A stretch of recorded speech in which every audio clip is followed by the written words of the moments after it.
If you're new to my channel, my name is Stephanie. I'm a life and relationship coach. If you are a subscriber, welcome back. And if you are new, like I said, don't forget to click on the subscribe button down below and click on post notifications. The next thing to really help yourself so you can become unfazed by what this person does is you have to really know your audience. You have to really know the person in front of you, like know thy enemy, right? Isn't that the saying? So really study this person.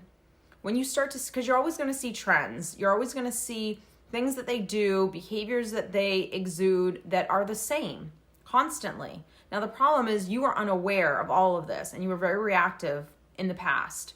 That when they did these things, you just fought it left, right, and center. So you didn't really accept yet who this person is and the things that they do that are hurtful or toxic or difficult. And so now that you're starting to accept a little bit more, you're starting to see these patterns and these trends, you will expect these hurtful words. You know, maybe this person is calling you the crazy one after they just did something shady behind your back and you were trying to call them out on it. Maybe this person is going to try to make you feel bad for feeling the way that you do. Maybe they're going to make you feel like you're too needy or you're asking for too much, or maybe you're the emotional abuser. Maybe you're the difficult one. So they're going to try to flip this on you because they need to deflect. So if you expect these words to kind of come, then when they start to come, it's so much easier for you to not to be unfazed by them because you're not reactive to them. That's the most important thing about all of this. Becoming unfazed means that you're not reactive. When you're not reactive, that means that you don't take it personally. When you don't take it personally, you see that, wow, this is you actually just breaking down. This is you not able to own something. This is you trying to manipulate me because you're not getting your way. This is you trying to throw guilt and shame at me because someone said no to you. So you start to see really the childish behavior that this person has, and you start to handle things differently. When that happens, you start to feel power. I don't care what anyone says. Try this, practice this. If you start to have more self-control and you understand why someone's doing what they're doing, that they're insecure, that they're needing supply, that they're needing people to think that they're amazing, even though you clearly know that they're unhealthy, and that it's fine. It's indifferent. You're indifferent to the fact of what others think. You know the truth, and you're going to stand in that truth. The more you start to have like self-control over yourself, the more you can really stand in that confidence and that power and just be that rock that understands what's happening. And I'm not going to go toe to toe with you. And when I say go toe to toe with you in the ring, I don't mean fight back. I mean being able to stand there and do what you need to do to create that bubble. But also, we're not going to be a punching bag either. So learning how to set boundaries is going to be really important. Setting boundaries with someone who's difficult, narcissistic, or toxic is not about setting a boundary that, hey, if you don't, that you need to do this, because they're not going to. So they're not going to respect what you have to say, and they're not going to give you what you're asking for. But it is more about enforcing the boundary. So I'm going to give you the rope, right? Which is, here's the standard. Don't do this. That's not the difficult part. For some people, it really is. But the difficult part is you then having to enforce the boundary that maybe this relationship needs to end. Maybe I need to leave this job because I can't deal with this type of boss anymore. I can't work with this coworker. Maybe I need to accept that you're not going to be the man or the woman that I initially thought that you were capable of being. I have to accept that. So that's why working on yourself is essential, because if you don't work on yourself, then you're going to let all of your fears and all of your insecurities dictate the course of your life. Your fears, your wounds, your insecurities, your triggers are going to be the things that are going to be reactive to this person. You're going to stay in relationships for too long. You're not going to set boundaries with this person. You're going to tolerate unhealthy behavior, and you're just going to continuously go around and around in the circle of dysfunction. Becoming unfazed also means that you don't need this person to acknowledge that they're sick. You don't need them to acknowledge that they're narcissistic. You don't need them to see that what they're doing is hurtful. Because if I tell you initially that, hey, this hurts me, this bothers me, maybe initially I come from anger, because that's usually what always happens. And once the anger subsides, we usually come from the sadness, which is where we start really connecting with each other, because the swords are down and we're really just actually getting to the heart of I'm hurt. So if you're at that phase where you're trying to relay that to a person and they can't see it, no empathy. No empathy, right? So, and that's a key red flag right there. Also, trying to get a toxic person to see that they're toxic is also impossible, especially if you're dealing with someone who's narcissistic.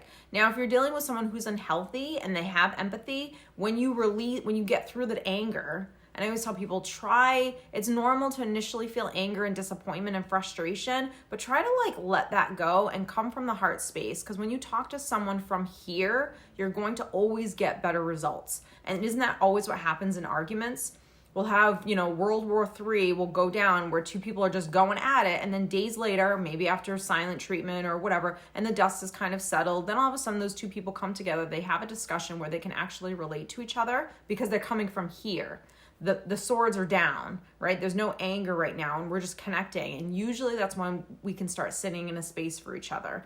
So if you try sitting in a space, if you try being vulnerable with someone to say, hey, look, heart space, this is how I really feel, and you're just hitting your head against this wall and you're not getting anything back, you're not going to get this person to see anything. They don't want to see it. Now, this is where you have to accept that it's not your job to fix someone, that it's not your job to kind of stick around and hopefully they'll change, or if I keep trying harder, if I keep loving them more, that they'll eventually see that what they're doing is not okay. Not going to happen, not your job.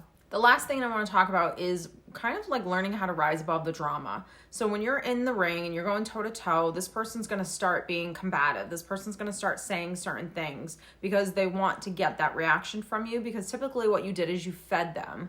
And so you're not feeding them anymore. And so it might get worse before it gets better. But I want to give you some phrases that you can start practicing. When you are dealing with a difficult person, it is good. It's kind of like giving a speech. For the most part, any public speaker is going to memorize their speech, whatever, call it 80% of the speech is memorized. But that 20% allows them flexibility to kind of go off the cusp if something happens, right? So I don't want to give the same, even a stand-up comedian is going to do the same thing. So I don't want to give the same thing every single time. So I'm going to finagle my words here. I might switch it up a little there, but for the most part, I know what's coming next and I know how to get back to that. So dealing with a toxic person is really going to be the same thing. You're going to memorize certain key phrases, and when you start saying them over and over again, then you can kind of add your own flair to it. One thing is going to be you learning how to disengage when they become toxic. So a phrase that you can use is, I will not continue discussing this with you when you behave in this way. I am going to disengage with you because I no longer like the way you're speaking to me. Or you could say the way you're treating me. Now, after you say those two things, you might hear something like, oh my God, you're so sensitive. I can never say anything to you. And all of these other things, which is going to be deflection. So the deflection that you receive is where you allow them to feel the way they do. So perhaps they're thinking that maybe you're being too sensitive and you're actually the problem. And all I ever want to do is try to talk to you and you can never listen, or you can never own this, and whatever that looks like. Allow it. Just allow it. Healthy is simple and sweet. It is not loud. It is not aggressive. It is not overly explaining. Healthy and calm is simple and sweet. So say what you need to say and then allow them to feel the way that they do. I understand that you feel that way and you're entitled to feel that way. Another great phrase. But I don't feel comfortable in this situation, so I'm going to disengage. There you go. Another great phrase to say when someone starts behaving with anything, manipulation, gaslighting, it doesn't matter. Again, this is more about memorizing these phrases and then using them when they feel fit to use them. I can see you're getting upset. Let me give you a minute to collect your thoughts, because I don't think continuing is productive for either of us. Boom. This doesn't mean that I'm making you out to be the bad guy. It's saying I don't think this is good for either of us. So you can collect your thoughts, I'll go collect mine, and then we can rehash this at another time. You are entitled to think that about me. Allowing someone to think that you're cuckoo, that you're crazy, that you're too sensitive, that you're this, that you're that, whatever it is, that you're jealous, that you're insecure. I mean, we can just go on and on and on, right? Allowing someone to think that of you is power. I'm just saying, because you're not going to fight back with it. Why would we fight back with someone who just thinks that of you? You can't change that. And so that means that you're starting to learn that the only person I can control is me. And you're starting to create that bubble. That's what we're trying to do here. Now, another huge thing, and this is really going to be the last one, because this is really, really important, is I want you to keep enjoying your day.